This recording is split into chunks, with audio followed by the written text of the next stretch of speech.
Hello everyone, मैं Elon Bruce आपका स्वागत करता हूं एक और नए वीडियो में। आज हम करने वाले हैं क्लास 9th सीबीएसई उसका फिजिक्स, कंप्लीट फिजिक्स के एनसीईआरटी एग्जाम्पलर के एमसीक्यूज। और अगर हमारे पास समय रहा तो हम कुछ चुनिंदा और क्वेश्चंस भी उसमें देखेंगे। ठीक है, क्यों? क्योंकि एग्जाम्स का समय चल रहा है। बहुत से ऐसे स्कूल्स, बहुत से ऐसे बच्चे जिनका भी एग्जाम आने वाला है, उनके लिए बहुत हेल्प करेगा, क्योंकि एनसीईआरटी एग्जाम्पलर से डायरेक्टली एमसीक्यूज उठ के आ जाते हैं। तो शुरू करते हैं। हमारे पास फिजिक्स में टोटल 5 चैप्टर हैं। हम शुरू करते हैं फर्स्ट चैप्टर से, दैट इज मोशन। ठीक है, चलिए शुरू करते हैं। पहला सवाल, a particle is moving in a circular path of radius r, the displacement after half a circle, displacement after half a circle क्या होगा? अब आपको पता है कि डिस्प्लेसमेंट क्या होता है? डिस्प्लेसमेंट होता है the shortest path between two points, the initial and final point या पोजीशन। तो अगर एक पार्टिकल एक सर्कुलर पाथ में मूव कर रहा है जिसका रेडियस क्या है? आर। ठीक है, अगर मान लीजिए आपने यहां से शुरू किया था, यहां से घूमते हुए आप यहां तक आ गए हैं, यहां तक आप पहुंच गए हैं। कलर चेंज कर देता हूं मैं दिखाने के लिए। आपने यहां से शुरू किया और आप यहां तक आ गए हैं। ठीक है, इधर पॉइंट ए से पॉइंट बी। तो डिस्प्लेसमेंट क्या होगा आफ्टर हाफ अ सर्कल? क्योंकि ये हाफ सर्कल है, तो क्या होगा आंसर? शॉर्टेस्ट पाथ क्या होगा इस पॉइंट से इस पॉइंट के बीच में? यहां से यहां तक का distance. And this distance is what? This is also radius, this is also radius, तो टोटल 2r। तो आपका कौन सा ऑप्शन करेक्ट हो जाएगा? Option C. ठीक है, दूसरे सवाल पे चलते हैं। A body is thrown vertically upward with velocity u, the greatest height h to which it will rise is. ठीक है, यहां पर क्या यूज होने वाले हैं? यहां पर यूज होने वाले हैं हमारे इक्वेशंस ऑफ मोशन। हमने कितने इक्वेशंस ऑफ मोशन पढ़े हैं? 3। ठीक है, उसमें से कौन सा यहां यूज कर सकते हैं? हम यहां पर third equation of motion use कर सकते हैं। ठीक है, थर्ड इक्वेशन ऑफ मोशन क्या होता है? तो v square minus u square is equals to 2as। यही होता है आपका थर्ड इक्वेशन ऑफ मोशन। ठीक है, क्या बोला गया है कि बॉडी इज थ्रोन। थ्रोन का मतलब कि आप स्टार्टिंग में इनिशियली आप एक वेलोसिटी प्रोवाइड कर रहे हैं, मतलब हमारे पास एक u की वैल्यू होगी, but it is thrown where? Vertically upward. Upward, अब आप देखिए कोई भी चीज को जब आप ऊपर फेंकेंगे तो क्या ये हमेशा ऊपर ही जाते रहेगा? क्या नहीं, ये एक टाइम तक ऊपर जाएगा और फिर एक सर्टेन हाइट तक पहुंच के वहां से नीचे आने लगता है। क्यों ये उसके ऊपर नहीं जा पाता? क्योंकि वहां तक जाते जाते जाते उसकी वेलोसिटी कम होते जा रही है और सबसे हाईएस्ट पॉइंट पर पहुंच के उसकी वेलोसिटी 0 हो जाती है ना। इसका मतलब हमें ये समझ आ गया कि इस इक्वेशन में v की वैल्यू तो 0 है। ठीक है, u के जगह ऑब्वियसली कोई ना कोई एक वैल्यू होगी। यहां क्वेश्चन में दिया नहीं है तो हम उसे u लेके ही चल रहे हैं। ठीक है, ओके, इक्वल्स टू, देखिए कहां तक वो ट्रेवल कर रहा है? हाइट h तक, मतलब s के जगह आप क्या लिख सकते हैं? h लिख सकते हैं। तो आपने 2 को एज इट इज लिखा, s के जगह h लिख दिया। तीसरी बात, यहां पर a विच इज एक्सेलरेशन, यहां पर कौन सा एक्सेलरेशन आ जाएगा? एक्सेलरेशन ड्यू टू ग्रेविटी, मतलब कि g। अच्छा, एक और बात कि आप क्या कर रहे हैं? आप ऑब्जेक्ट को ऊपर की तरफ फेंक रहे हैं, मतलब कि मोशन किस तरफ है? ऊपर की तरफ। लेकिन एक्सेलरेशन ड्यू टू ग्रेविटी का डायरेक्शन किधर है? डाउनवर्ड डायरेक्शन, नेगेटिव नेगेटिव, है ना। तो अगर आप इस डायरेक्शन को पॉजिटिव लेके चलते हैं तो ये वाला डायरेक्शन क्या हो जाएगा आपके लिए? नेगेटिव। तो यहां पर आपका आ जाएगा माइनस जी, है ना, माइनस जी। तो आपको क्या मिल जाएगा? Minus u square is equals to minus 2gh। Negative से नेगेटिव कैंसिल, ये 2g इधर डिनोमिनेटर में आ जाएगा, तो यू स्क्वायर बाय 2g। यही आपका क्या है? आंसर। कौन सा ऑप्शन में दिख रहा है? U square by 2g, option number second, option B. ठीक है, ये आपका आंसर है। पहले का आंसर था सी, दूसरे का आंसर है ऑप्शन बी। चलिए आगे बढ़ते हैं, आते हैं तीसरे सवाल में। ठीक है, अच्छा सवाल है। क्या बोल रहा है? The numerical ratio of displacement to distance, displacement, displacement and distance का रेशियो लेने के लिए बोला गया है ना। Displacement to distance, displacement to distance. ठीक है, क्या आ जाएगा भाई? क्या आ जाएगा? बताइए बताइए, क्या आ जाएगा? ठीक है, तो हम क्या जानते हैं कि displacement is always the shortest distance. Shortest distance, इसका मतलब कि डिस्प्लेसमेंट हमेशा डिस्टेंस से या तो छोटा होगा या फिर क्या हो सकता है? उसके बराबर हो सकता है, लेकिन कभी भी डिस्प्लेसमेंट डिस्टेंस से ज्यादा नहीं हो सकता। इसका मतलब यहां पे सीधी सीधी बात आ जाएगी कि इट इज लेस देन और इक्वल टू 1। ठीक है, कहीं पे ऑप्शन दिख रहा है ऑलवेज लेस देन 1? नहीं। इक्वल टू भी हो सकता है, ऑलवेज इक्वल टू 1 ये भी नहीं। Always more than 1? No. Equal और लेस देन 1? यस, यही आपका आंसर है। ठीक है, क्यों? क्योंकि डिस्प्लेसमेंट डिस्टेंस के बराबर भी हो सकता है या फिर उससे कम होगा, है ना, उससे ज्यादा नहीं हो सकता कभी। ठीक है, क्लियर। चलिए फोर्थ क्वेश्चन पे जाते हैं। If the displacement of an object is proportional to square of time then the object moves with. Again ये हमारे इक्वेशंस ऑफ मोशन के थ्रू निकलने वाला क्वेश्चन है। ठीक है, हम जानते हैं कि हमारा सेकंड इक्वेशन ऑफ मोशन कुछ ऐसा है। S equals to u t plus half a t square. ठीक है, अब देखिए क्वेश्चन में क्या बोला है, क्वेश्चन में बोला है displacement which means s is proportional to square of time. क्या यहीं पे हमें टाइम का स्क्वायर दिख रहा है ना? लेकिन आप बोलेंगे सर टाइम तो यहां भी है, लेकिन यहां पर टाइम का पावर क्या है 1 और यहां पर टाइम का पावर है 2 स्क्वायर, है ना? और हमें बोल रहा है स्क्वायर ऑफ टाइम के बारे में ही, है ना? हमें स्क्वायर ऑफ टाइम के बारे में ही क्वेश्चन पूछ रहा है। इसका मतलब कि ये जो पार्ट है इस इक्वेशन का ये यहां नहीं होना चाहिए, है कि नहीं? ये यहां पर नहीं होना चाहिए। अगर ये यहां नहीं होना चाहिए इसका मतलब कि u की वैल्यू क्या होगी, 0 रही होगी, तभी ये यहां से गायब हो सकता है ना? अगर मैं u को 0 रख दूं तो s का नया इक्वेशन क्या मिल जाएगा, s equals to half a t square. ठीक है, और क्वेश्चन ये कह रहा है कि डिस्प्लेसमेंट स्क्वायर ऑफ टाइम के प्रपोर्शनल है, डिस्प्लेसमेंट स्क्वायर ऑफ टाइम के प्रपोर्शनल है। इसका मतलब पूरे इतने चीज को कांस्टेंट होना पड़ेगा तभी जाके s will be proportional to t square, है ना? देखिए आप हमेशा ऐसा पढ़ते हैं कि anything which is proportional to something, तो जब प्रोपोर्शनैलिटी का साइन हटता है तब कुछ इक्वल टू और फिर एक कांस्टेंट वैल्यू आ जाती है ना? तो अगर हम इससे कंपेयर करें तो इस चीज के लिए फाइनल रिजल्ट कुछ ऐसा मिलेगा। इसका मतलब मैं बोल सकता हूं हाफ इंटू ए, ये कांस्टेंट चीज है कि नहीं? तो इसके हिसाब से अब आप खोजिए कि इन चारों में से कौन सा ऑप्शन हो सकता है। यूनिफॉर्म वेलोसिटी नहीं, यूनिफॉर्म वेलोसिटी में तो एक्सेलरेशन ही नहीं होता, एक्सेलरेशन 0 हो जाता है। यूनिफॉर्म एक्सेलरेशन, यस हमने यहां पे बोला है कि एक्सेलरेशन एक कांस्टेंट हो गया इस क्वेश्चन के लिए, मतलब कि यही आपका करेक्ट आंसर है। बाकी दो ऑप्शन भी देख लेते हैं, हालांकि वो गलत है। हाँ, increasing acceleration, decreasing acceleration, acceleration change नहीं होना चाहिए, एक्सेलरेशन क्या होगा कांस्टेंट, तभी जाके ये प्रोपोर्शनैलिटी वाला फंडा यहां पर काम करेगा। ठीक है, तो इसका आंसर हो गया ऑप्शन बी। चलिए आगे बढ़ते हैं, next question. From the VT graph it can be inferred that the object is in. ठीक है, इस ग्राफ से हमें क्या समझ आता है? अब ग्राफ बहुत ही इंपॉर्टेंट चीज होती है और बहुत से बच्चे इसमें स्ट्रगल करते हैं, लेकिन अगर ग्राफ आपने बहुत अच्छे से पढ़ लिया है तो आप मान के चलिए आपके आने वाले क्लासेस में, आपके सीनियर क्लासेस में जब आप पहुंचेंगे तब आपको बहुत ज़्यादा हेल्प होगी अगर आप ग्राफ को अच्छे से समझ लेते हैं तो। अब बहुत से बच्चे इस ग्राफ के साथ फेमिलियर हैं, वो देखते हैं ऐसा एक straight line parallel to horizontal axis, लेकिन उनके दिमाग में आंसर रटा हुआ होता है, तुरंत उनके दिमाग से आता है या उनके मुंह से आंसर निकलता है रेस्ट, बॉडी रेस्ट पे। लेकिन ऐसे ग्राफ को रटना नहीं है, हमें देखना है कि ग्राफ कौन से दो क्वांटिटीज के बीच में बन रहा है। यहां पर ग्राफ है v वर्सेस t, मतलब वेलोसिटी वर्सेस टाइम ग्राफ, है ना? तो वेलोसिटी वर्सेस टाइम ग्राफ में अब आप देखिए कि क्या हो रहा है। तो देखिए टाइम धीरे धीरे बढ़ते जा रहा है, लेकिन यहां पर भी वेलोसिटी उतना ही है, थोड़ा और टाइम बढ़ा, यहां भी वेलोसिटी उतना ही है, यहां भी उतना ही, यहां भी उतना ही, यहां भी उतना ही, मतलब कि टाइम के बढ़ते बढ़ते वेलोसिटी में तो कोई चेंज आ ही नहीं रहा है। इसे क्या कहेंगे हम? इसे हम कहेंगे कांस्टेंट वेलोसिटी या फिर यूनिफॉर्म वेलोसिटी। देखिए कौन सा ऑप्शन दिख रहा है आपको? आपको पहला ऑप्शन दिख रहा है यूनिफॉर्म मोशन। यूनिफॉर्म मोशन का मतलब ही होता है कांस्टेंट स्पीड या कांस्टेंट वेलोसिटी, ये बात याद रखिएगा। यूनिफॉर्म मोशन मतलब कांस्टेंट स्पीड या कांस्टेंट वेलोसिटी।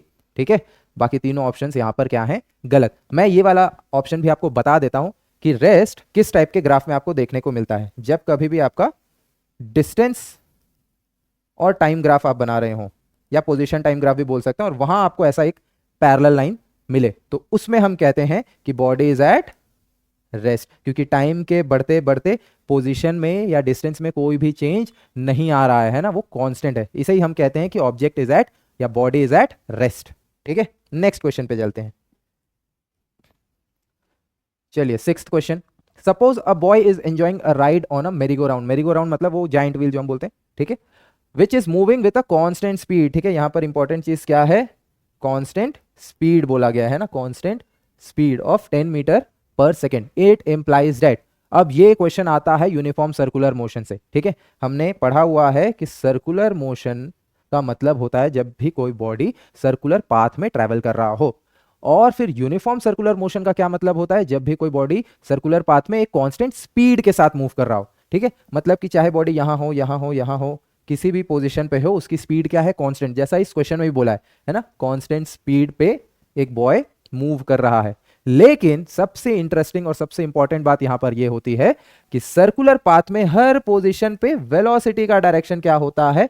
अलग, है ना? हर पोजीशन पे वेलोसिटी होती है अलग, और कैसे बताई जाती है? टैंजेंट के फॉर्म पे, है ना? हर पोजीशन पे वेलोसिटी क्या है? अलग अलग है ना?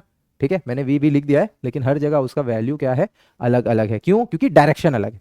मैग्नीट्यूड वाइज वो हो सकता है सेम हो, लेकिन डायरेक्शन वाइज हर समय वो बदल रहा है, इसीलिए हम कहेंगे कि वेलोसिटी चेंज हो रही है। और वेलोसिटी के चेंज से ही क्या प्रोड्यूस होता है, एक्सेलरेशन प्रोड्यूस होता है। इसका मतलब कि इस क्वेश्चन में the boy is moving in an accelerated motion. देखते हैं ऐसा कोई ऑप्शन है क्या? यस, एट रेस्ट तो बिल्कुल भी नहीं, मूविंग विथ नो एक्सेलरेशन नहीं, अभी हमने पढ़ लिया कि एक्सेलरेशन होगा इन एक्सेलरेटेड मोशन, यस यही आपका करेक्ट आंसर है। ठीक है, मूविंग विथ यूनिफॉर्म वेलोसिटी भी नहीं होगा, है ना। कांस्टेंट स्पीड है लेकिन वेलोसिटी क्या हो रही है, बार बार चेंज हो रही है। क्यों? क्योंकि डायरेक्शन चेंज हो रहा है। ठीक है, तो ये एक अच्छा क्वेश्चन है। 7th क्वेश्चन पे आते हैं। Area under a VT graph represents a physical quantity which has the unit. ठीक है, तो इस क्वेश्चन के साथ ही मैं आपको एक साथ 3 ग्राफ्स बता देता हूं ताकि आपका हेल्प हो जाए। तो हमने यहां पर बनाया पोजीशन टाइम, एस लिख देता हूं यहां पे मैं।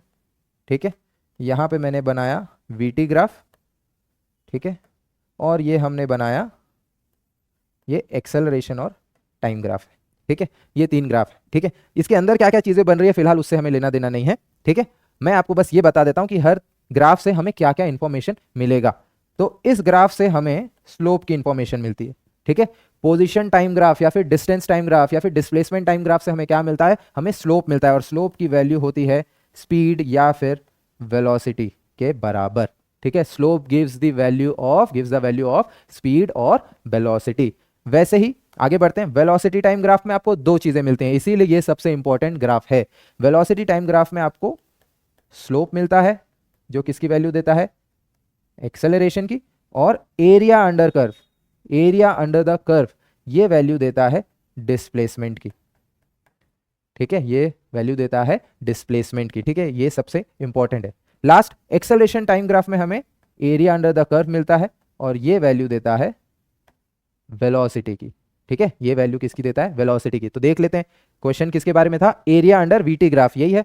वीटी ग्राफ में एरिया किस चीज की वैल्यू देता है, डिस्प्लेसमेंट। क्वेश्चन में क्या पूछा है, represents a physical quantity which has the unit.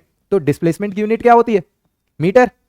ऐसा यूनिट क्या होती है, मीटर। तो कौन सा ऑप्शन करेक्ट हुआ, option B is your correct answer. चलिए आगे बढ़ते हैं। 8th सवाल पे आते हैं। ठीक है, देखिए आगे सब ग्राफ वाले क्वेश्चन, अच्छे अच्छे सवाल हैं ये। ठीक है, 4 cars A B C and D are moving on a levelled road, their distance versus time graph. इस बार ग्राफ किन 2 क्वांटिटीज के बीच है, डिस्टेंस और टाइम के बीच, are shown in figure, choose the correct statement. तो ये है आपका ग्राफ ध्यान से देखिए। ठीक है, अभी हमने बात किया डिस्टेंस और टाइम या पोजीशन टाइम, डिस्प्लेसमेंट टाइम में स्लोप किस चीज की वैल्यू देता है, स्पीड या फिर वेलोसिटी। तो जिसका जितना ज्यादा स्लोप उसका उतना ज्यादा स्पीड या उतना ज्यादा वेलोसिटी। तो देखिए हमें दिख रहा है कि सबसे ज्यादा स्लोप कौन बना रहा है, सबसे ज्यादा स्लोप कौन बना रहा है, आपका सी देखिए सबसे ज्यादा एंगल पे है, उसके बाद है डी, उसके बाद है ए और सबसे कम है बी। इसका मतलब हम ये बोल सकते हैं कि सी सबसे फास्ट मूव कर रहा है और बी सबसे स्लो मूव कर रहा है। अब देखते हैं क्या ऑप्शन में क्या क्या दिया हुआ है। Car A is faster than car D, नहीं भाई, कार ए तो स्लोअर है। ठीक है, car B is the slowest, yes, सबसे कम स्लोप किसका है, बी का है, मतलब car B is the slowest, यही आपका आंसर है। बाकी 2 रॉन्ग स्टेटमेंट्स ही होंगे, पढ़ के देख लीजिए। Car D is faster than car C, नहीं वो भी गलत। In car C is the slowest, नहीं, दैट इज द फास्टेस्ट। ठीक है, सॉरी। चलिए आगे बढ़ते हैं नेक्स्ट क्वेश्चन पे। क्वेश्चन नंबर 9th पे आते हैं। अगेन ग्राफ का क्वेश्चन है, क्या लिखा है, विच of the following figures represents uniform motion. अभी मैंने आपको जस्ट बताया था यूनिफॉर्म मोशन का मतलब हमेशा याद रखिए कांस्टेंट स्पीड या कांस्टेंट वेलोसिटी। तो बताइए कौन सा ऐसा ग्राफ है जिसमें आपको कांस्टेंट स्पीड दिखाई दे रहा है, दैट इज ऑप्शन ए, है ना। देखिए इक्वल इंटरवल्स में इक्वल डिस्टेंस कवर करना ही क्या कहलाता है, यूनिफॉर्म मोशन। अगर आपसे यूनिफॉर्म मोशन का डेफिनेशन कोई पूछे तो क्या बोलेंगे, when an object covers equal distances in equal intervals of time, that is known as uniform motion। तो ये आपका पहला ऑप्शन ही इसका करेक्ट आंसर होगा। ठीक है, आगे बढ़ते हैं। ठीक है, फिर से वही सवाल आ गया है, देखिए slope of velocity time graph. तो अभी हमने बात किया था स्लोप किस चीज की वैल्यू देगा, वेलोसिटी टाइम ग्राफ में एक्सेलरेशन की। तो option C will be your answer, option C. The last question देखिए, in which of the following cases of motions the distance moved and the magnitude of displacement are equal। displacement और distance कौन से case में equal होंगे ये पूछ रहा है। if the car is moving on a straight road, बिल्कुल ये तो सही है, फिर भी बाकी ऑप्शंस भी पढ़ लेते हैं। if a car is moving in circular path, बिल्कुल नहीं, ये तो गलत जवाब है। pendulum is moving to and fro, ये भी गलत जवाब है। ठीक है, earth is revolving around the sun, ये भी गलत जवाब है। ऑप्शन कौन सा है, ऑप्शन ए। क्यों, क्योंकि मान लीजिए पॉइंट ए ये है, ये पॉइंट बी है, ठीक है, आप यहां से यहां ट्रैवल कर रहे हैं, सिर्फ इधर से इधर गए, तो जितना आपका डिस्टेंस है उतना ही क्या है आपका डिस्प्लेसमेंट है ना, क्योंकि डिस्प्लेसमेंट कैसे डिफाइन होता है, shortest distance between initial and final position. तो एक स्ट्रेट लाइन के केस में डिस्टेंस और डिस्प्लेसमेंट दोनों क्या होगा, सेम होगा। तो हमारा आंसर ऑप्शन ए है। ठीक है, क्लियर। यहां पर आपका एमसीक्यू होता है खत्म ऑफ फर्स्ट चैप्टर मोशन। ठीक है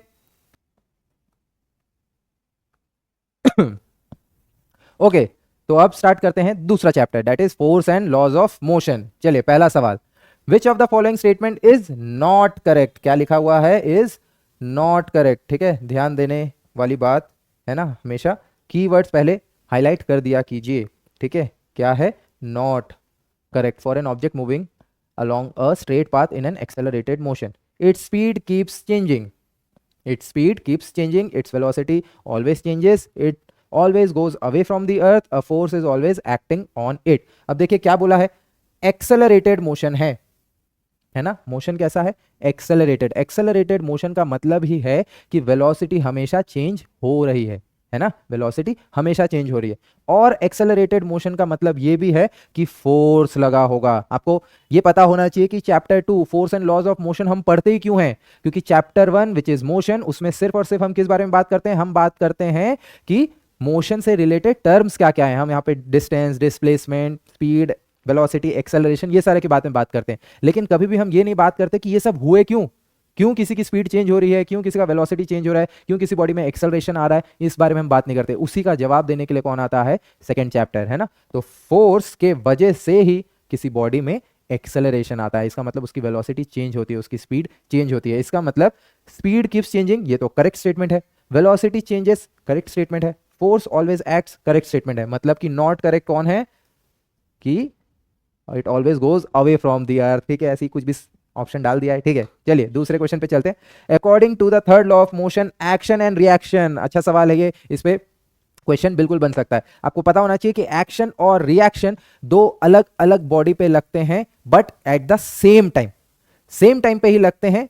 मतलब कि अगर एक बॉडी ये है, दूसरी बॉडी ये है, तो इसने जितना एक्शन लगाया उतना ही इसने सामने वाले बॉडी के ऊपर रिएक्शन लगाया। ठीक है, इसका मतलब एट द सेम टाइम, लेकिन हमेशा अलग अलग बॉडी पे, है ना। एक्शन इस बॉडी पे हुआ है, रिएक्शन इस बॉडी पे लगा है ना। दोनों क्या मैग्नीट्यूड क्या होगा, सेम, लेकिन दोनों के डायरेक्शन क्या होंगे, अपोजिट, और दोनों लग भी किन पे रहेंगे, अलग अलग बॉडीज पे। ठीक है, तो देखते हैं कौन सा ऑप्शन है। Always act on the same body, no.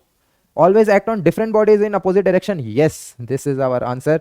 सी और डी भी गलत होगा। Have same magnitude and direction, तो सेम मैग्नीट्यूड तो होता है लेकिन सेम डायरेक्शन नहीं होता, इसीलिए ये ऑप्शन गलत है। Act on either body at normal to each other, ये भी गलत है। ठीक है, क्लियर। चलिए आगे बढ़ते हैं, थर्ड सवाल पे चलते हैं। ठीक है, क्या बोल रहा है, अ goalkeeper in a game of football pulls his hand backwards after holding the ball shot at the goal, this enables the goalkeeper to। ठीक है, जब भी एक गोलकीपर बॉल को पकड़ेगा तो वो हाथ को पीछे लेकर जाता है, ऐसा वो क्यों करता है ये पूछ रहा है। Goalkeeper in the game of football pulls his hand backwards after holding the ball shot at the goal, जो भी गोल की तरफ किसी ने शॉट मारा होता है तब बॉल पकड़ के गोलकीपर अपना हाथ पीछे लेके जाता है। this enables the goalkeeper to exert larger force on the ball, no। reduce the force exerted by ball on hands, yes, ताकि उसको फोर्स कम फील हो, इसीलिए वो हाथ धीरे धीरे पीछे लेके जाता है। मतलब ऑप्शन बी करेक्ट है। सी और डी देख लेते हैं। Increase the rate of change of momentum, no. Rate of change of momentum को इंक्रीज करना, इसका मतलब फोर्स को बढ़ाना, यही तो है हमारा सेकंड लॉ। सेकंड लॉ कैसे डिफाइन होता है, rate of change of momentum, है ना। Rate of change of momentum वही फोर्स के बराबर होता है। तो अगर आपने rate of change of momentum को बढ़ाया मतलब आपने फोर्स बढ़ाया है। फोर्स हम बढ़ाएंगे क्यों, हम फोर्स कम करेंगे। Decrease the rate of change of momentum, तो देखिए इस क्वेश्चन के दो आंसर हो जाएंगे। शायद यहां पर ऑप्शंस अच्छे से प्रिंट नहीं हुए हैं, ठीक है, लेकिन फिलहाल गिवन ऑप्शन के हिसाब से ये दोनों ही सही आंसर है, क्योंकि rate of change of momentum को डिक्रीज करने का मतलब ही है फोर्स को डिक्रीज करना या फिर रिड्यूस करना, इसलिए दोनों ऑप्शन करेक्ट है। चलिए फोर्थ ऑप्शन पे जाते हैं, फोर्थ क्वेश्चन पे। The inertia of an object tends to cause the object, हाँ इनर्शिया क्या होता है, किसी भी बॉडी का natural tendency to resist any change in its state of rest और मोशन। ठीक है, तो इनर्शिया की वजह से बॉडी में क्या आएगा, tends to cause the object to increase its speed, no. To resist any change in state of motion, option C आपका करेक्ट आंसर है। ठीक है sorry. A passenger in a moving train tosses a coin which falls behind him. It means the motion of the train is accelerated, है ना, accelerated. अगर कोई train accelerate कर रही है, वो स्पीड चेंज कर रही है, तभी आप कोई चीज टॉस करेंगे या कुछ भी चीज उछालेंगे तो वो आपके पीछे जाके गिरेगा। Okay, the answer is option A, accelerated. ठीक है, आगे बढ़ते हैं। ये भी फिफ्थ था, ये भी फिफ्थ है, ओ सिक्स्थ है, मिस प्रिंट। ओके, चलिए देखते हैं। An object of mass 2 kg is sliding with a constant velocity of 4 meter per second on a frictionless horizontal table. The force required to keep the object moving with the same velocity is अगर आपने ध्यान से video अभी तक देखा है तो याद आना चाहिए आपको। अभी मैंने बोला था कि फोर्स क्या करता है, फोर्स बॉडी में चेंज लेके आता है, कैसा, स्पीड का या वेलोसिटी का। मतलब कि अगर कहीं पे फोर्स लग रहा है तो वेलोसिटी में चेंज आएगा ही आएगा। क्वेश्चन में हमसे पूछा है to keep the object moving with same velocity. Same velocity से मूव कराने के लिए क्या कोई फोर्स लगाना पड़ेगा? पड़ेगा। अगर जनरल सिनेरियो में आप सोचे तो लगाना पड़ेगा, लेकिन इस क्वेश्चन में एक इंपॉर्टेंट बात लिखी हुई है, वो है फ्रिक्शनलेस, है ना। सरफेस कैसा है? फ्रिक्शनलेस। मतलब कि कोई अपोजिट डायरेक्शन से आपको रोकने की कोशिश ही नहीं कर रहा, है ना। इसका मतलब आपने एक बार बॉडी को छोड़ दिया तो वो वेलोसिटी से उसी से चले जा रहा है। अब उसकी वेलोसिटी में कोई भी चेंज आएगा क्या?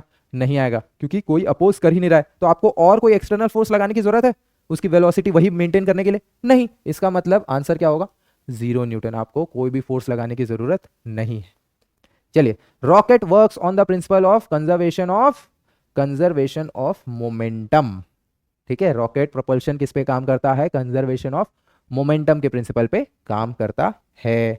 ठीक है, आगे बढ़ते हैं। नेक्स्ट क्वेश्चन क्या है? Okay, this is our last question of MCQ. A water tank filled up to 2/3 of its height is moving with a uniform speed. ठीक है, on sudden application of brake, water in the tank would। अगर आप एक, ठीक है, ये सामने इसका ट्रॉली है, ठीक है, यहां पे पानी इतना भरा हुआ है, ठीक है, 2/3 of its height is moving with a uniform speed. ठीक है, तो सडनली अगर ब्रेक लगेगा तो क्या होगा? Water in the tank would move backward, पीछे चले जाएगा क्या? बल्कि आगे की तरफ आएगा, है ना। मूव फॉरवर्ड, बी अनअफेक्टेड, ये भी नहीं है, मूव बैकवर्ड भी नहीं है, राइज अपवर्ड या मूव फॉरवर्ड, तो सामने की तरफ मूव करेगा, है ना। ओके, तो मूव फॉरवर्ड। ओके, क्लियर, ये आपका आंसर है। ठीक, वैसे मूव फॉरवर्ड हो कि वो थोड़ा सा अपवर्ड की तरफ राइज भी कर सकता है, ऑप्शन डी भी इसका आंसर हो सकता है, लेकिन पहला काम क्या करेगा? वो मूव फॉरवर्ड। ठीक है, so this completes our chapter 2 का एमसीक्यूज। चलिए तीसरे चैप्टर पे चलते हैं। Okay, let's start gravitation. ठीक है, चलिए पहला सवाल। Two objects of different masses falling freely near the surface of moon वुड। दो objects of different masses falling freely near the surface of moon. Moon के सरफेस के पास कोई भी दो ऑब्जेक्ट जिनके मासेस अलग अलग हैं, अगर उन्हें फ्रीली फॉल करा दिया जाए तो क्या होगा? they would have same velocity at any instant, they have different accelerations, experience force of same magnitude, undergo a change in their inertia। तो क्या होगा इसका आंसर? they will have या they would have same velocities at any instant, है ना। क्यों होगा भाई? ये क्यों होगा? ये इसलिए होगा क्योंकि फ्रीली फॉल के केस में जो उस, आप जिस भी प्लैनेट पे हैं या जिस भी सरफेस पे हैं, उसके आसपास की जो भी एक्सेलरेशन ड्यू टू ग्रेविटी है वही एक्ट करेगी, है ना। और वो एक्ट कर रहा है, इसका मतलब सेम एक्सेलरेशन से वो सबको खींच रहा होगा इररेस्पेक्टिव ऑफ देयर मासेस। इसका मतलब दोनों सेम वेलोसिटीज से ही ड्रॉप हो रहे होंगे। चलिए second question. The value of acceleration due to gravity is same on equator and poles, is least on poles, is least on equator, increases from pole to equator. हाँ, चलिए अच्छा question है। Again एक आपको ये पता होना चाहिए कि हमारा अर्थ जो है वो टॉप और बॉटम से थोड़ा क्या है? फ्लैट है ना। पूरा तरह से वो स्पेरिकल नहीं है। इसका मतलब ये हुआ कि हमारा इक्वेटर का जो रेडियस है वो ज्यादा है और पोलर रेडियस क्या है?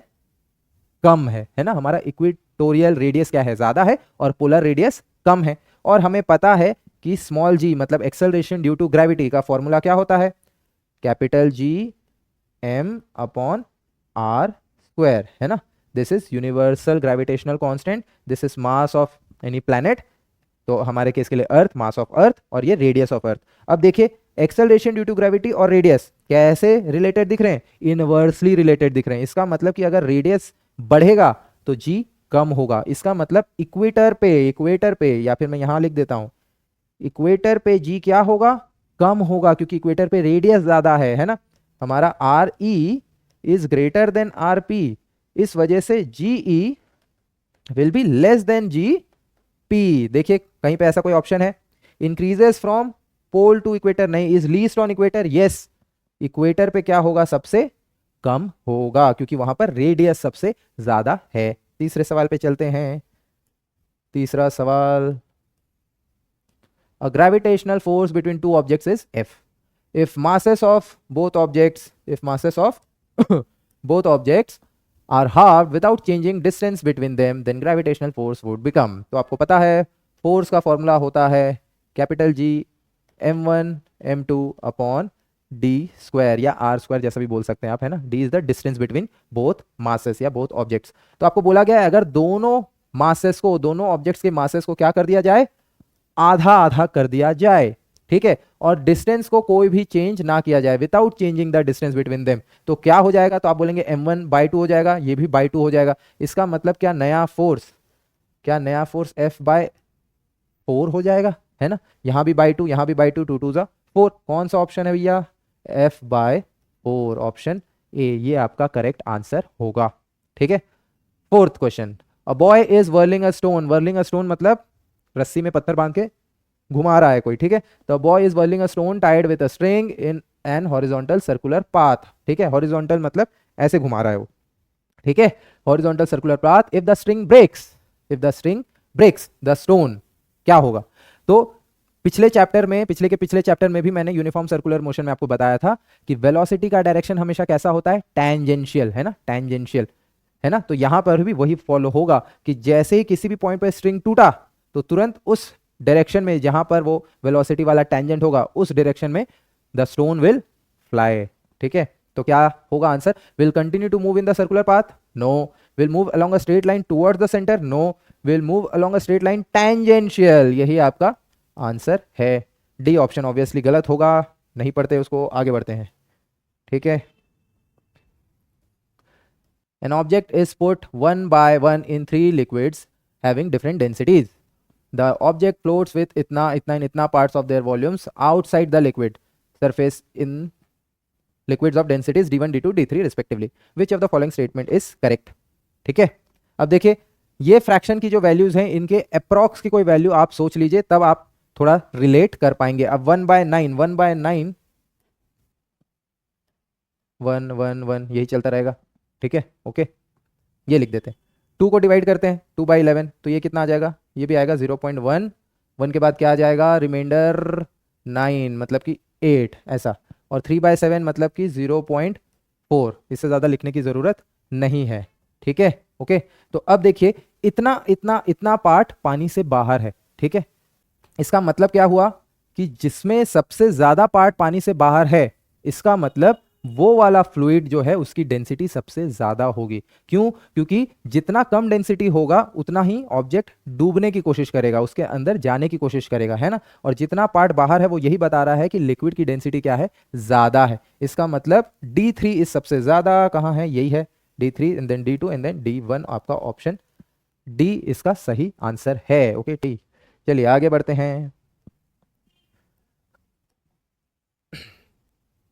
6th सवाल, in the relation F equals to G M M upon D square the quantity G क्या होता है, G यूनिवर्सल ग्रेविटेशनल कांस्टेंट। क्या वो किसी पे डिपेंड करता है, नहीं, यूनिवर्सल और कांस्टेंट है वो, तो किसी पे डिपेंड नहीं करता है, ठीक है। Is universal constant of nature, सीधा इसी को टिक कर दीजिए, बाकी सब आप पढ़ के देख सकते हैं, हालांकि सब गलत ही होगा, हाँ सब गलत है, ठीक है। 7th क्वेश्चन पे चलते हैं। Law of gravitation gives the gravitational force between, ठीक है, तो लॉ ऑफ ग्रेविटेशन पूरे के पूरे यूनिवर्स में किसी भी दो ऑब्जेक्ट जिनके पास मास है वहां पर अप्लाई किया जा सकता है। तो law of gravitation gives the gravitation force between any two bodies having some mass, option C, ठीक है। चलिए 8th क्वेश्चन पे चलते हैं, क्या बोल रहा है 8th question, the value of G in the law of gravitation, the value of G in the law of gravitation depends upon, अभी हमने बोला कैपिटल जी की वैल्यू किसी पे डिपेंड नहीं करती, तो वो मास ऑफ अर्थ पे डिपेंड करेगी क्या, रेडियस ऑफ अर्थ पे डिपेंड करेगी क्या, नहीं, किसी पे भी नहीं करेगी, इज इंडिपेंडेंट, है ना, इंडिपेंडेंट है वो। ठीक है, option D is correct. Ninth, two particles are placed at some distance. If the mass of each of the two particles is doubled, keeping the distance between them unchanged, the value of gravitational force between them will be। ठीक है, देखिए अभी just same सवाल था, उसमें हम masses को half कर रहे थे, इस बार हम क्या कर रहे हैं, डबल कर रहे हैं।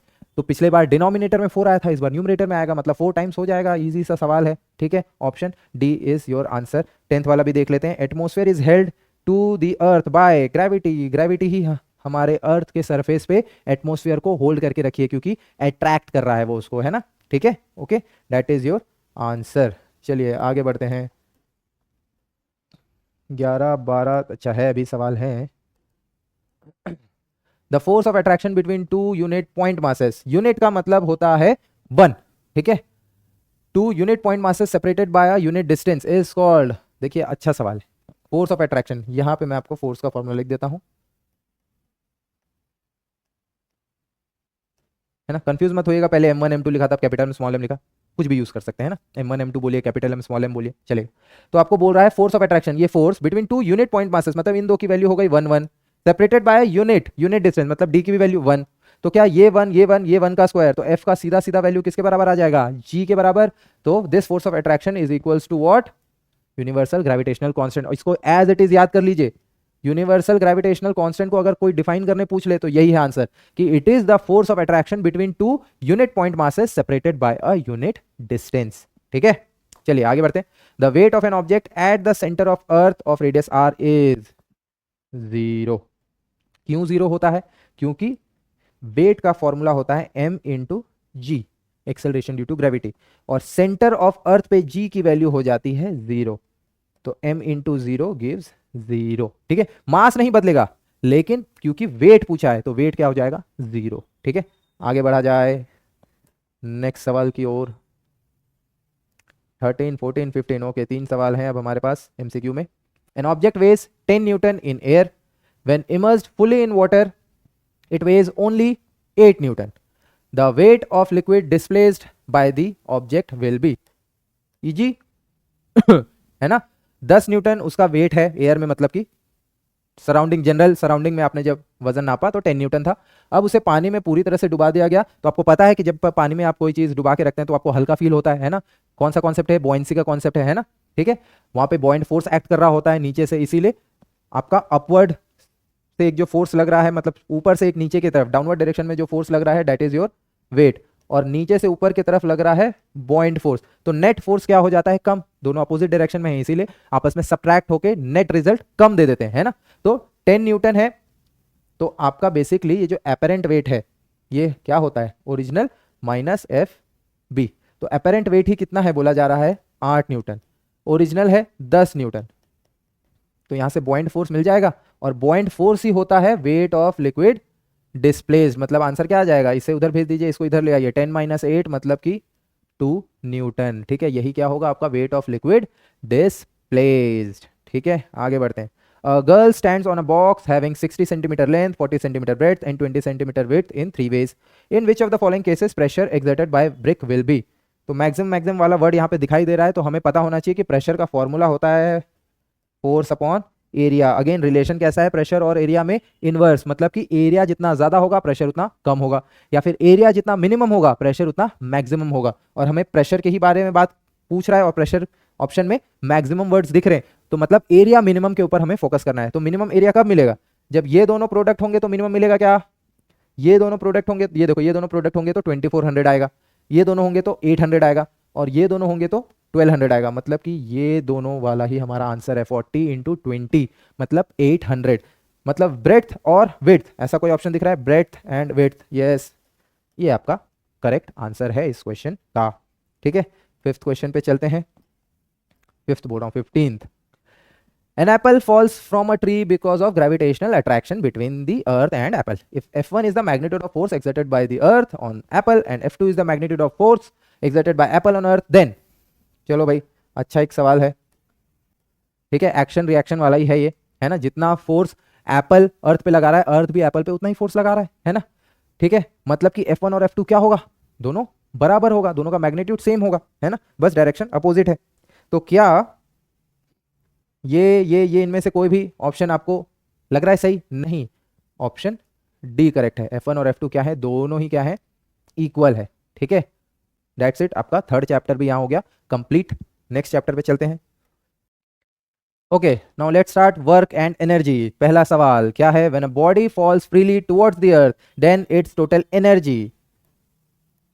चलिए, क्या होगा भाई, कोई भी बॉडी अगर ड्रॉप हो रही है, ठीक है, तो हम आपके इस सिलेबस में सिर्फ दो ही एनर्जी आप पढ़ रहे हैं, आप पढ़ रहे हैं काइनेटिक एनर्जी और एक पोटेंशियल एनर्जी, और इन दोनों का सम ही क्या कहलाता है, मैकेनिकल एनर्जी, और आप इसी के बारे में बात कर रहे हैं। तो आपको पता होगा कि टोटल एनर्जी हमेशा क्या होता है, कंजर्व्ड। अगर कोई भी एक्सटर्नल एजेंट काम नहीं कर रहा है तो पूरे सिस्टम का टोटल एनर्जी हमेशा क्या रहता है, कंजर्व्ड रहता है। इसका मतलब कि when a body falls freely towards the अर्थ, तो टोटल एनर्जी है ना, टोटल एनर्जी, यहाँ पर स्पेसिफिक काइनेटिक या पोटेंशियल नहीं पूछ रहा है, पूछ रहा है टोटल एनर्जी। तो टोटल एनर्जी हमेशा क्या होगा, कांस्टेंट होगा, कांस्टेंट है ना। ठीक है, चलो यहीं पे मैं आपको एक एग्जांपल दे देता हूँ। मान लीजिए कोई ऑब्जेक्ट यहाँ से नीचे की तरफ ट्रैवल कर रहा है और ये ग्राउंड है, यहाँ यहाँ आया एंड देन यहाँ आ गया। ठीक है, तो सबसे टॉप पे भी इसके पास टोटल एनर्जी कितनी होगी, काइनेटिक प्लस पोटेंशियल, आपको नहीं दिख रहा होगा शायद, काइनेटिक प्लस पोटेंशियल। ठीक है, लेकिन आप बोलेंगे ऑब्जेक्ट अभी मूव करना शुरू भी नहीं है तो कोई काइनेटिक एनर्जी होगी क्या, नहीं, इसीलिए इस पूरे की वैल्यू क्या होगी, जीरो, और पूरा का पूरा टोटल एनर्जी किसके बराबर होगा, पोटेंशियल एनर्जी के बराबर। जैसे ही ऑब्जेक्ट ट्रैवल करके थोड़ा नीचे आ जाएगा, अभी बॉडी के पास दो एनर्जी, उसके पास मोशन की वजह से काइनेटिक एनर्जी भी है, और अभी भी क्योंकि वो ग्राउंड से एक हाइट पर है उसके पास पोटेंशियल एनर्जी भी है, लेकिन अभी भी उन दोनों का सम कितना है, वही टोटल एनर्जी जो स्टार्टिंग में थी उसी के बराबर ही है। ठीक है, धीरे धीरे काइनेटिक एनर्जी बढ़ते जा रही है, पोटेंशियल एनर्जी कम जरूर हो रही है, लेकिन दोनों का सम क्या है, सेम। इसको आप ऐसा समझ सकते हैं कि मान लीजिए स्टार्टिंग में एनर्जी थी 100 जूल, ठीक है, तो ये पूरी की पूरी किस फॉर्म में थी, पोटेंशियल एनर्जी के फॉर्म में। जैसे आप यहां आए, आपका काइनेटिक एनर्जी बढ़ने लगा, मान लीजिए वो हो गया 40, तो पोटेंशियल एनर्जी कितना हो गया होगा, 60, 100 से 60 हो गया। ठीक है, आप जैसे जैसे पूरा नीचे आ जाते हैं, आपका पूरा का पूरा पोटेंशियल एनर्जी क्या होता है, जीरो, और पूरा का पूरा काइनेटिक एनर्जी बढ़ के 100 हो जाता है ना। मतलब कि टोटल एनर्जी हमेशा क्या है, कांस्टेंट ही है। ठीक है, हर एक अलग अलग पॉइंट पे इंडिविजुअली दोनों एनर्जीज चेंज हो रही हैं, लेकिन टोटल एनर्जी सेम है, कांस्टेंट है। ठीक है, याद रखिएगा। आगे बढ़ते हैं, second question. A car is accelerated on a level road and attains a velocity 4 times of its initial velocity. In this process the potential energy of car, अभी हमने बात किया पोटेंशियल एनर्जी को तो सिर्फ पोजीशन से फर्क पड़ता है ना, हाइट से फर्क पड़ता है, यहां पर कुछ भी चेंज आएगा क्या, नहीं आएगा। ऑप्शन ए आपका करेक्ट आंसर है। ठीक है, ये सब नंबर्स देखे ऐसे घबराना नहीं, वेलोसिटी 4 टाइम्स हो गया, कुछ तो भी चेंज होगा क्या, 16 टाइम 4 टाइम्स ऐसा हो जाएगा क्या, नहीं। अगर काइनेटिक एनर्जी के बारे में बोला होता तो वो चेंज होता। ठीक है, बता ही दूं क्या, काइनेटिक एनर्जी चेंज होता तो कैसा हो जाता, तो देखिए पहले काइनेटिक एनर्जी का फॉर्मूला क्या, हाफ एम वी स्क्वायर। अगर वेलोसिटी 4 टाइम्स हो जाएगी तो ये v चेंज होगा 4v, और 4v का स्क्वायर क्या हो जाएगा, 16v स्क्वायर, मतलब 16 टाइम्स हो जाता। अगर काइनेटिक एनर्जी के बारे में पूछा होता, पूछा किसके बारे में, पोटेंशियल एनर्जी, तो उसमें कोई भी चेंज नहीं आएगा। ठीक है, आगे बढ़ते हैं। Third question, in case of negative work angle between force and displacement. ठीक है, इजी, 3 टाइप के वर्क होते हैं, आपको पता है ना। ठीक है, positive work, negative work and zero work. ठीक है, पॉजिटिव वर्क कब होता है, जब थीटा कितना हो, 0 डिग्री हो। ठीक है, 0 डिग्री। ठीक है, वैसे 0 और 90 के बीच के एंगल्स पे भी होता है, लेकिन आपके सिलेबस में इतना ही है, इतना ही याद रखिए। नेगेटिव वर्क कब होता है, जब थीटा कितना हो, 180 डिग्री हो। और जीरो वर्क कब होता है, जब थीटा क्या हो, 90 डिग्री हो। तो यहां पर क्या पूछ रहा है, हमें नेगेटिव वर्क पूछ रहा है, नेगेटिव के लिए थीटा इज 180, ये आपका आंसर है। ठीक है, आगे बढ़ते हैं। क्या बोला है, an iron sphere of mass 10 kg has same diameter as an aluminium sphere of mass इतना। Both spheres are dropped simultaneously from a tower when they are 10 metre away from ground, they have the same. ठीक है, again वही है, previous chapters में भी हम पढ़ चुके हैं। हर एक ऑब्जेक्ट चाहे उसका मास कैसा हो, किसी भी मटेरियल का हो, सबको अर्थ सेम एक्सेलरेशन से ही अपने तरफ पुल कर रहा है। इसका मतलब दोनों ही ऑब्जेक्ट के पास क्या होगा, सेम एक्सेलरेशन होगा। ठीक है, next, a girl is carrying a school bag of 3 kg mass on her back. ठीक है, and moves 200 metre on a levelled road, the work done against the gravitational force will be. ठीक है, bag ने कितना काम किया होगा भाई, अगेंस्ट द, अच्छा ऐसा कुछ भी बोला नहीं है, the work done against the gravitational force. अब देखो ग्रेविटेशनल फोर्स मतलब कि डाउनवर्ड। ठीक है, यहाँ है फोर्स। डिस्प्लेसमेंट कैसा हो रहा है, इधर। दोनों के बीच एंगल कितना है, 90, है ना। अभी जस्ट हमने देखा था 90 डिग्री का मतलब जीरो वर्क। कहाँ है जीरो, ऑप्शन डी आपका आंसर है। ठीक है, क्लियर, आगे बढ़ते हैं। Which one of the following is not the unit of energy, is not the unit. ठीक है भाई, कौन यूनिट नहीं है, अरे हाँ, which one is not the unit of energy, तो जूल एनर्जी की यूनिट है, न्यूटन मीटर भी है ना। समझ पा रहे हैं कि न्यूटन मीटर भी यूनिट है एनर्जी की, क्योंकि वर्क डन का फॉर्मूला क्या होता है, फोर्स इनटू डिस्प्लेसमेंट, मतलब न्यूटन इनटू मीटर, मतलब ये भी सही है, जूल भी सही है। ठीक है, किलो वॉट आर ये तो स्पेसिफिक होता ही है, ये भी मैं आपको यहीं बता ही देता हूं फिलहाल। Which is not the unit of energy, kilo watt, क्योंकि ये किसकी यूनिट है, ये पावर की यूनिट है, पावर। लेकिन किलो वॉट आवर ये एनर्जी की यूनिट है, तो मैं यहाँ पे आपको बता ही देता हूँ, ये भी आपको क्वेश्चंस में आता है कि 1 किलो वॉट आर कितना जूल होता है, ये कन्वर्ट करके बताइए। तो देखिए 1 को 1 लिखा, किलो का मतलब होता है 1000, ठीक है, वॉट का मतलब होता है जूल पर सेकेंड, और 1 आर का मतलब होता है 3600 सेकेंड्स। तो ये सेकेंड और ये सेकेंड कैंसिल, ठीक है, 3600 और 1000 को आप कर दीजिए मल्टीप्लाई, आपको क्या मिलेगा, 36, यहाँ पे 3 जीरो है और यहाँ 2 जीरो, इतना जूल। अब इसको स्टैंडर्ड फॉर्म में लिखना है तो 3.6 और 1 2 3 4 5 6 10⁻6 जूल। तो 1 किलो वॉट आवर की वैल्यू ये होती है, ये याद रखिएगा, ये क्वेश्चन आ जाता है एग्जाम में। ठीक है, ओके, आगे बढ़ते हैं। The work done on object does not depend upon, तो डिस्प्लेसमेंट और फोर्स पे तो डिपेंड करता ही है, एंगल पे भी डिपेंड करता है, इनिशियल वेलोसिटी पे डिपेंड नहीं करता, तो यही आपका आंसर है। ओप्स, ये आपका आंसर है। Water stored in a dam possesses which energy, ठीक है, तो आपने देखा होगा, कभी आप डैम घूमने गए होंगे तो वाटर को डैम में कहाँ स्टोर किया जाता है ना, एक हाइट पे स्टोर किया जाता है। तो पोजीशन चेंज करने पे कौन सी एनर्जी आ गई उसमें, उसमें आ गई पोटेंशियल एनर्जी, ये उसका आंसर हो गया। ठीक है, 9 सवाल पे आते हैं।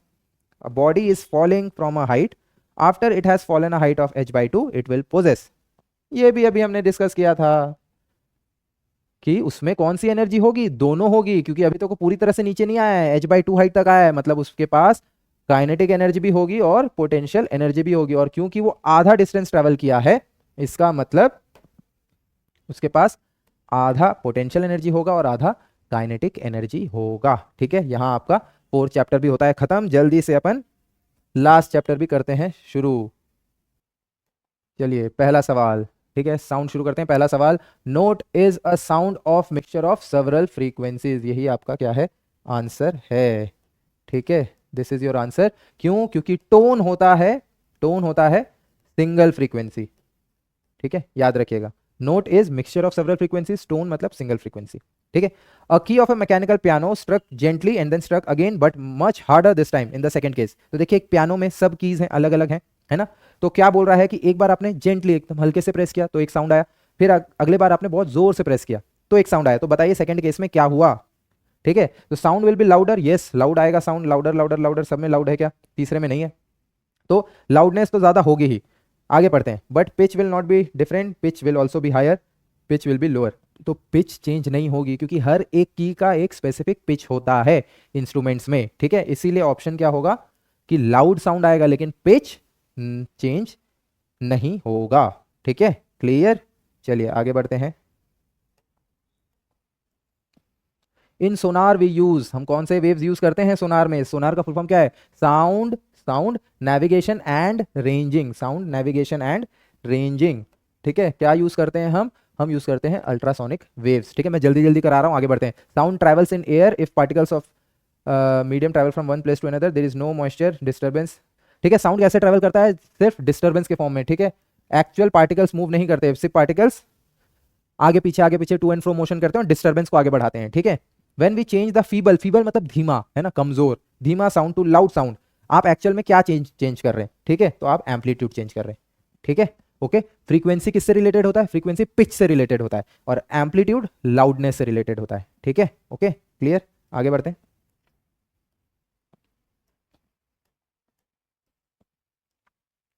चलिए, in the curve, in the curve half the wavelength, तो एक वेवलेंथ क्या होता है, एक कंप्लीट साइकिल की लेंथ, तो हाफ कितना होगा, या तो ए से सी कोई ऑप्शन है, नहीं है, सी से ई कोई ऑप्शन है, नहीं है, बी से डी, यस, यहां से लेकर यहां तक, दिस इज हाफ वेवलेंथ, तो ये आपका ऑप्शन है, ऑप्शन बी, ठीक है, that is your option, okay, correct answer. 7th 8 9, okay, चलिए 3 सवाल है, यहीं खत्म करते हैं।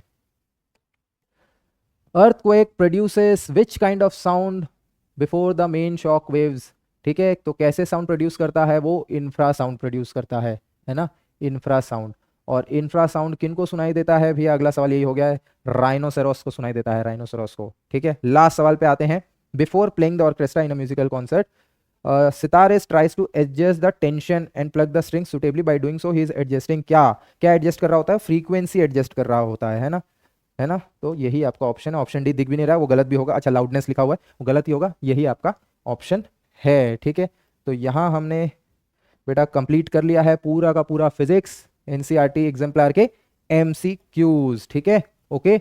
आप वापस से इस वीडियो को देखिएगा जिस भी स्पीड पे आपको देखना है ना, बहुत से कॉन्सेप्ट हमने इसमें डिस्कस किए हैं, ठीक है, अच्छे से आप वीडियो को देखिए, कुछ नहीं समझ आता तो आप कमेंट कर सकते हैं, ठीक है, ओके। एंड आपके एग्जाम्स के लिए all the best and thank you.